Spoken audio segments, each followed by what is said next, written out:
हरे कृष्ण। श्रीमद् भागवत पुराण द्वितीय स्कंद, पहला अध्याय और दूसरा अध्याय। पहला अध्याय ध्यान विधि और भगवान के विराट रूप का वर्णन। श्री सुखदेव जी ने कहा, परीक्षित, तुम्हारा लोक हित के लिए किया हुआ यह प्रश्न बहुत ही उत्तम है। मनुष्य के लिए जितने भी बातें सुनने, स्मरण करने या कीर्तन करने की है, उन सब में ही श्रेष्ठ है। आत्मज्ञानी महापुरुष ऐसे प्रश्नों का बड़ा आदर करते हैं। राजेंद्र, जो गृहस्थ घर के काम धंधे में उलझे हुए हैं, अपने स्वरूप को नहीं जानते, उनके लिए हजारों बातें कहने, सुनने एवं सोचने करने की रहती है। उनकी सारी उम्र यूं ही बीत जाती है। उनकी रात नींद या स्त्री संग से काटती है और दिन धन की हाय हाय या कुटुंबियों के भरण पोषण में समाप्त हो जाती है। संसार में जिन्हें अपना अत्यंत घनिष्ठ संबंधी कहा जाता है, वे शरीर, पुत्र, स्त्री आदि कुछ नहीं है, असत है। परंतु जीव उनके मोह में ऐसा पागल सा हो जाता है कि रात दिन उनको मृत्यु का ग्रास होते देखकर भी चेतता नहीं। इसलिए परीक्षित, जो अभय पद को प्राप्त करना चाहते हैं, उसे तो सर्वात्मा सर्वशक्तिमान भगवान श्री कृष्ण की ही लीलाओं का श्रवण, कीर्तन और स्मरण करना चाहिए। मनुष्य जन्मों का यही इतना ही लाभ है कि चाहे जैसे हो, ज्ञान से, भक्ति से अथवा अपने धर्म की निष्ठा से जीवन को ऐसा बना दिया जाए कि मृत्यु के समय भगवान की स्मृति अवश्य बनी रहे। परीक्षित, जो निर्गुण स्वरूप में स्थित है एवं निधि निषेध की मर्यादा को लांघ चुके हैं, ये बड़े बड़े ऋषि मुनि भी प्राय भगवान के अनंत कल्याणमय गुणों के वर्णन में रहते हैं। द्वापर के अंत में इस भगवत रूप अथवा देव तुलसी मात भागवत नाम के महापुराण का आपने पिता श्री कृष्ण द्वैपायन से मैंने अध्ययन किया था। राजर्षि, मेरे निर्गुण स्वरूप परमात्मा में पूर्ण निष्ठा है। फिर भी भगवान श्री कृष्ण की मधुर लीलाओं ने बलात् मेरे हृदय को अपनी ओर आकर्षित कर लिया। वही कारण है कि मैंने इस पुराण का अध्ययन किया। तुम भगवान के परम भक्त हो, इसलिए तुम्हें मैं इसे सुनाऊंगा। जो इसके प्रति श्रद्धा रखते हैं, उनकी शुद्ध चित्त वृत्ति भगवान श्री कृष्ण की चरणों में अनन्य प्रेम में साथ बहुत शीघ्र ही लग जाती है।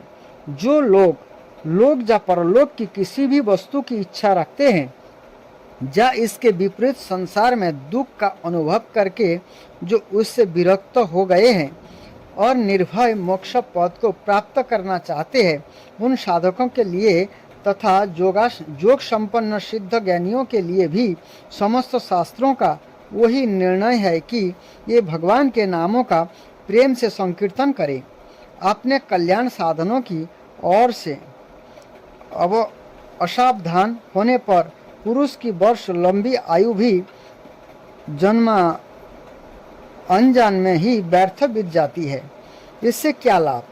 सावधानी से ज्ञानपूर्वक बिताई हुई घड़ी 2 घड़ी भी श्रेष्ठ है, क्योंकि उसके द्वारा अपने कल्याण की चेष्टा तो की जा सकती है। राजर्षि खटवांग अपनी आयु की समाप्ति का समय जानकर 2 घड़ी में ही सब कुछ त्याग कर भगवान के अभय पद को प्राप्त हो गए। परीक्षित, अभी तो तुम्हारे जीवन की अवधि 7 दिन की है। इस बीच में ही तुम अपने परम कल्याण के लिए जो कुछ करना चाहिए सब कर लो। मृत्यु का समय आने पर मनुष्य घबराए नहीं। उसे चाहिए कि वह वैराग्य के शास्त्रों से शरीर और उससे संबंध रखने वालों के प्रति ममता को काट डाले। धैर्य के साथ घर से निकलकर पवित्र तीर्थ के जल में स्नान करे और पवित्र तथा एकांत स्थान में विधि पूर्वक आसन लगाकर बैठ जाए। तत्पश्चात परम पवित्र ओम इन 3 मात्राओं में युक्त प्रणव का मन ही मन जप करे। ये ओम जो है, ये बीज मंत्र है।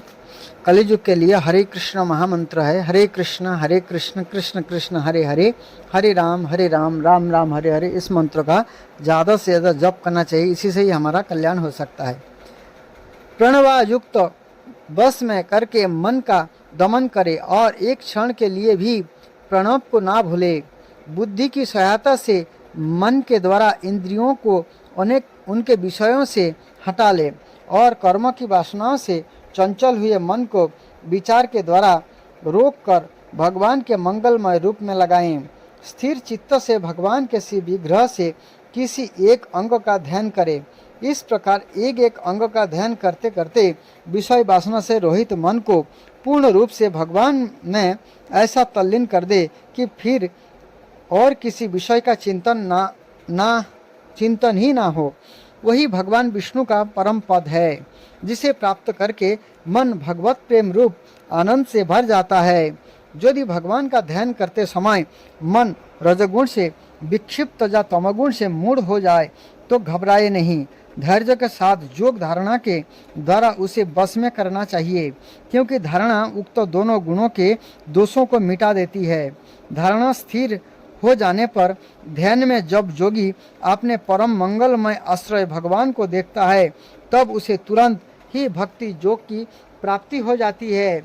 परीक्षित ने पूछा, ब्राह्मण, धारणा किस साधन से किस वस्तु में किस प्रकार की जाती है और उसका क्या स्वरूप माना गया है, जो शीघ्र ही मनुष्य के मन का मैल मिटा देती है? श्री सुखदेव जी कहा, परीक्षित, आसन, सास, आसक्ति और इंद्रियों पर विजय प्राप्त करके फिर बुद्धि के द्वारा मन को भगवान के स्थूल रूप में लगाना चाहिए। यह कार्य रूप संपूर्ण विश्व जो कुछ कभी था, है या होगा, सबका सब जिसमें दिख पड़ता है, वही भगवान का स्थूल से स्थूल और विराट शरीर है। जल, अग्नि, वायु, आकाश, अहंकार, महत्तत्व और प्रकृति, इन 7 आवरणों से घिरे हुए इस ब्रह्मांड शरीर में जो विराट पुरुष भगवान है, ये ही धारणा के आश्रय है। उन्हीं की धारणा की जाती है। तत्वज्ञ पुरुष उनका इस प्रकार वर्णन करते हैं। पाताल विराट पुरुष के तलवे है, उनकी एड़ियाँ और पंजे रसातल है। दोनों गुल्फ एड़ी के उपकारी गांठे महातल है, उनके पैर के पिंडे तलातल है। विश्वमूर्ति भगवान के दोनों घुटने सुतल है, जांघें बीतल और अतल है, पेड़ भूतल है। और परीक्षित, उनके नाभि रूप सरोवर को ही आकाश कहते हैं। आदि पुरुष परमात्मा की छाती को स्वर्गलोक, गोलोक, गले को महरलोक, मुख को जनलोक और ललाट को तपोलोक कहते हैं। उन सहस्त्र सिर वाले भगवान का मस्तक समूह ही सत्यलोक है। इंद्रादि देवता उनकी भुजाएं हैं, दिशाएं कान और शब्द श्रवणेन्द्रिया है। दोनों अश्विनी कुमार उनकी नासिका के छिद्र है, गंध घ्राणेन्द्रिय है और धधकती हुई आग उनका मुख है। भगवान विष्णु के नेत्र अंतरिक्ष है, उनमें देखने की शक्ति सूर्य है। दोनों पलकें रात और दिन है। उनका भ्रुविलास ब्रह्मलोक है। तालु जल है और जिह्वा रस। वेदों को भगवान का ब्रह्मरंध्र कहते हैं और जम को दाढ़े। सब प्रकार के स्नेह दांत है और उनकी जगनमोहिनी माया को ही उनका मुस्कान कहते हैं। वह अत्यंत अनंत सृष्टि उसी माया का कटाक्ष विक्षेप है। लज्जा ऊपर का होठ और लोप नीचे का होठ है। धर्म स्तन और अधर्म पीठ है। प्रजापति उनके मूत्रेंद्रिय है। मित्रा वरुण अंडकोश है। समुद्र कोख है और बड़े बड़े पर्वत उनकी हड्डियां हैं। राजन, विश्वमूर्ति विराट पुरुष की नाड़ियां नोदियां हैं। वृक्ष रोम है। परम प्रबल वायु श्वास है। काल उनकी चाल है और गुणों का चक्कर चलाते रहना ही उनका कर्म है। परीक्षित, बादलों को उनके केस मानते हैं। संध्या उन अनंत का वस्त्र है। महात्माओं ने अव्यक्त मूल प्रकृति को ही उनका हृदय बतलाया है और सब विकारों का खजाना उनका मन चंद्रमा कहा गया है। महत तत्व को सर्वात्मा भगवान चित्त कहते हैं और रुद्र उनके अहंकार कहे गए हैं। घोड़े, खच्चर, ऊंट और हाथी उनके नख है। वन में रहने वाले सारे मृग और पशु उनके कटि प्रदेश में स्थित है। तरह तरह के पक्षी उनके अद्भुत रचना कौशल है। स्वयंभूत मनु उनकी बुद्धि है और मनु की संतान मनुष्य उनके निवास स्थान है। गंधर्व, विद्याधर, चारण और अप्सराएं उनके षड़ज आदि स्वरों की स्मृति है। दैत्य उनके वीर्य है। ब्राह्मण मुख है, क्षत्रिय भुजाएं, वैश्य जंघाएं और शूद्र उन विराट पुरुषों के चरण है। विविध देवताओं के नाम से जो बड़े बड़े द्रव्यमय यज्ञ किए जाते हैं, ये उनके कर्म है। परीक्षित, विराट भगवान के स्थूल शरीर का वही स्वरूप है, सो मैंने तुम्हें सुना दिया। इसी में मुमुक्षु पुरुष बुद्धि के द्वारा मन को स्थिर करते हैं, क्योंकि इसके भिन्न और कोई वस्तु नहीं है। जैसे स्वप्न देखने वाला स्वप्नावस्था में अपने आप को ही विविध पदार्थों के रूप में देखता है, ऐसे ही सबकी बुद्धि वृत्तियों के द्वारा सब कुछ अनुभव करने वाला सर्व अंतर्जामी परमात्मा भी एक ही है। उन सत्य स्वरूप आनंद निधि भगवान का ही भजन करना चाहिए। अन्य किसी भी वस्तु में आसक्ति नहीं करनी चाहिए, क्योंकि यह आसक्ति जीव के अधपतन का हेतु है। दूसरा अध्याय, भगवान के स्थूल और सूक्ष्म रूप की धारणा तथा क्रम मुक्ति और शोधो मुक्ति का वर्णन। श्री सुखदेव जी कहते हैं, सृष्टि के प्रारंभ में ब्रह्मा जी ने इसी धारणा के द्वारा प्रसन्न हुए। भगवान से वह सृष्टि विषयक स्मृति प्राप्त की थी, जो पहले प्रलय काल में विलुप्त हो गई थी।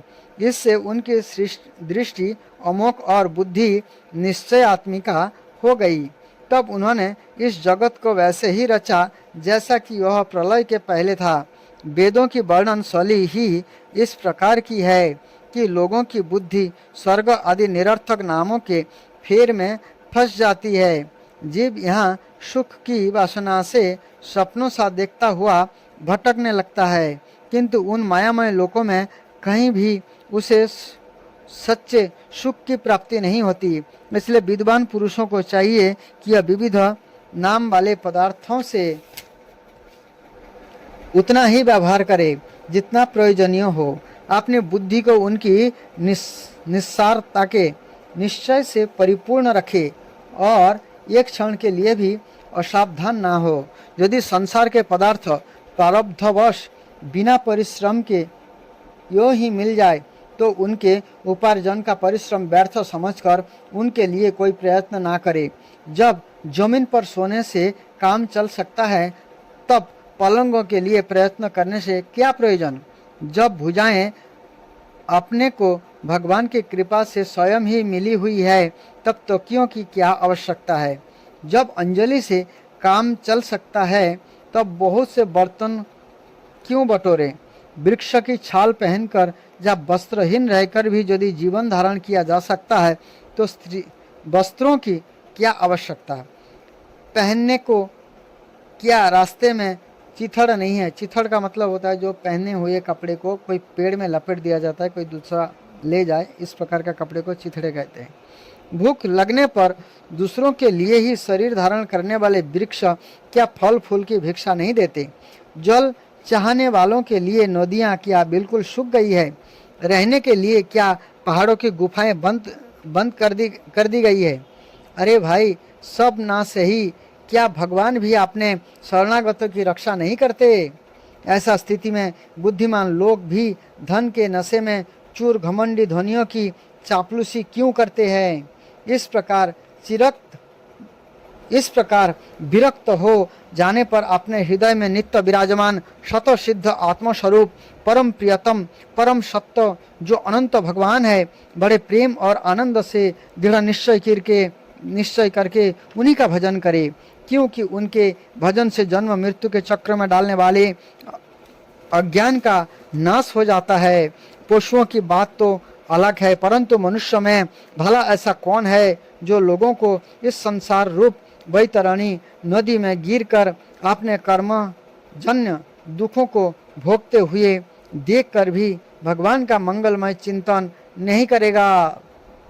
असद विषय भोगों में ही अपने चित्त को भटकने देगा। कोई कोई साधक अपने शरीर के भीतर हृदय आकाश में विराजमान भगवान के प्रदेश मात्र स्वरूप की धारणा करते हैं। ये ऐसा ध्यान करते हैं कि भगवान चार भुजाओं में शंख चक्र गदा और पद्म है। उनके मुख पर प्रसन्नता झलक रही है। कमल के समान विशाल और कमल नेत्र है। कदम्ब के पुष्प की केसर के समान पीला वस्त्र धारण किए हुए है।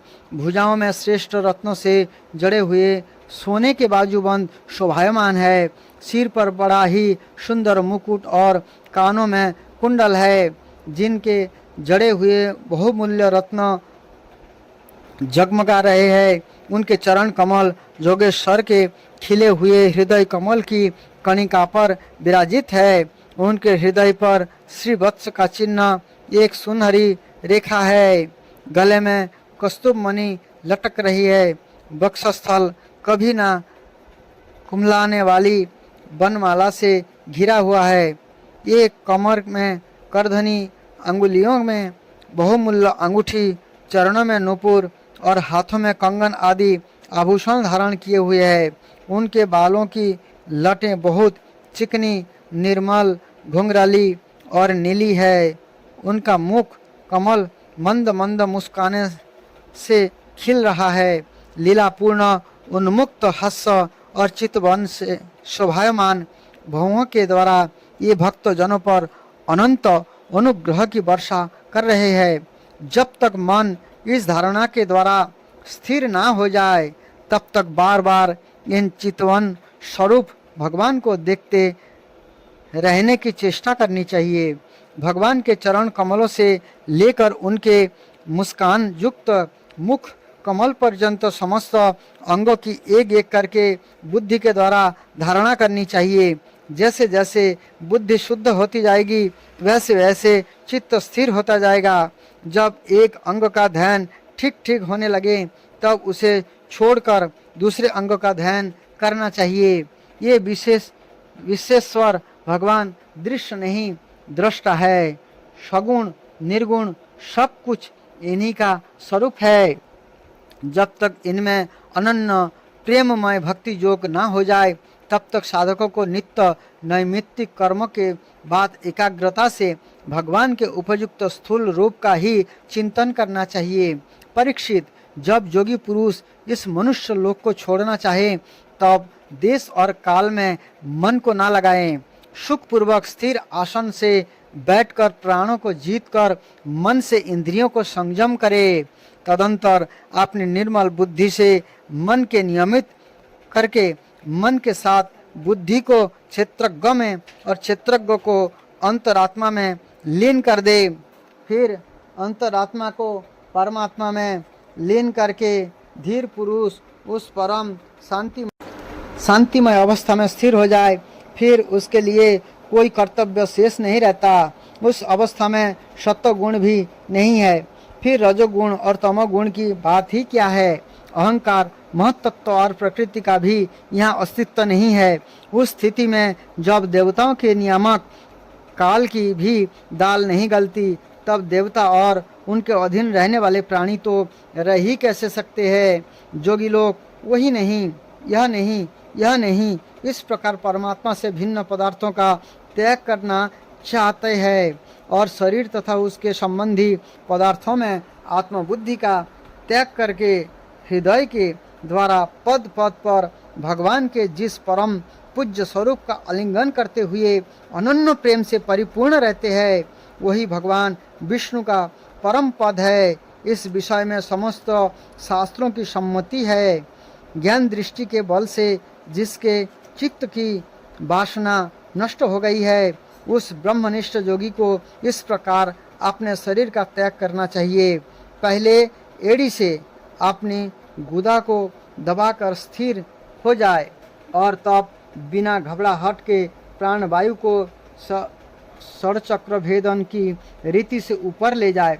मनुष्य योगी को चाहिए कि वह नाभि चक्र, मणिपुर चक्र में स्थिर वायु को हृदय चक्र, अनाहत में वहाँ से उदान वायु के द्वारा वक्षस्थल के ऊपर विशुद्ध चक्र में, फिर उस वायु को धीरे धीरे तालु मूल में विशुद्ध चक्र के अग्रभाग में चढ़ा दे। तदंतर 2 आँख, 2 कान, 2 नासा छिद्र और मुख, इन 7 छिद्रों को रोककर उस तालु मूल में स्थित वायु को भौहें के बीच अज्ञान चक्र में ले जाए। यदि किसी लोक में जाने की इच्छा ना हो तो आधी घड़ी तक उस वायु को नहीं वहीं रोककर स्थिर लक्ष्य के साथ उसे सहस्रार में ले जाकर परमात्मा में स्थित हो जाए। इसके बाद ब्रह्मरंध्र का भेदन करके शरीर, इंद्रियों आदि को छोड़ दे।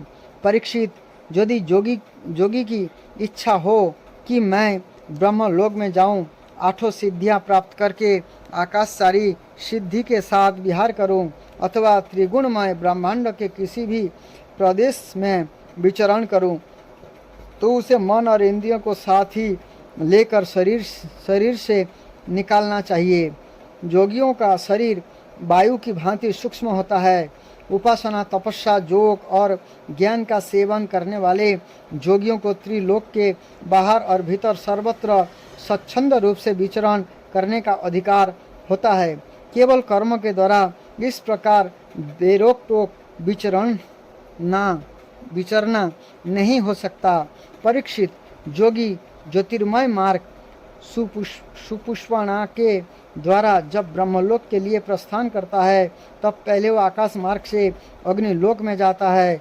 वहाँ उसके बचे खुचे मल भी जल जाते हैं। इसके बाद वह वहाँ से ऊपर भगवान श्री हरि के शिशुमार नामक ज्योतिर्मय चक्र पर पहुँचता है। भगवान विष्णु का वह शिशुमार चक्र विश्व ब्रह्मांड के भ्रमण का केंद्र है। इसका अतिक्रमण करके अत्यंत सूक्ष्म एवं निर्मल शरीर से वह अकेला ही महरलोक में जाता है।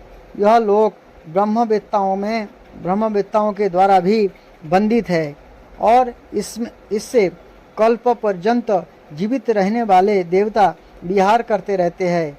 फिर जब प्रलय का समय आता है, तब नीचे के लोगों को शेष के मुख से निकली हुई आग के द्वारा भस्म होते देखे वह ब्रह्मलोक में चला जाता है। जिस ब्रह्मलोक में बड़े बड़े सिद्धेश्वर विमानों पर निवास करते हैं, उस ब्रह्मलोक की आयु ब्रह्मा की आयु के समान ही 2 परार्ध की है। यहाँ ना शोक है, ना दुख, ना बुढ़ापा है, ना मृत्यु। फिर यहाँ किसी प्रकार का उद्वेग या भय तो हो ही कैसे सकता है। यहाँ यदि दुख है तो केवल एक बात का, वह वही है कि इस परम पद को ना जानने वाले लोगों के जन्म मृत्युमय अनंत घोर संकट को देखकर दयावश वहाँ के लोगों के मन में बड़ी व्यथा होती है। सप्त लोक में पहुँचने के पश्चात यह योगी निर्भय होकर अपने सूक्ष्म शरीर को पृथ्वी से मिला देता है और फिर उतावली न करते हुए 7 आवरणों का भेदन करता है। पृथ्वी रूप से जल को और जल रूप से अग्निमय आवरण को प्राप्त होकर ये ज्योति रूप से वायु रूप आवरण में आ जाता है और वहाँ से समय पर ब्रह्म की अनंतता का बोध करने वाले आकाश रूप आवरण को प्राप्त करता है। इस प्रकार स्थूल आवरण को पार करते समय उसकी इंद्रियां भी अपने सूक्ष्म अधिष्ठान में लीन होती जाती है। घ्राणेन्द्रिया गंध तन मात्रा में, रसना रस तन मात्रा में, नेत्र रूप तन मात्रा में, त्वचा स्पर्श तन मात्रा में, श्रोत्र शब्द तन मात्रा में और कर्मेंद्रिया अपनी अपनी क्रिया शक्ति में मिलकर अपने अपने सूक्ष्म स्वरूप को प्राप्त हो जाती है।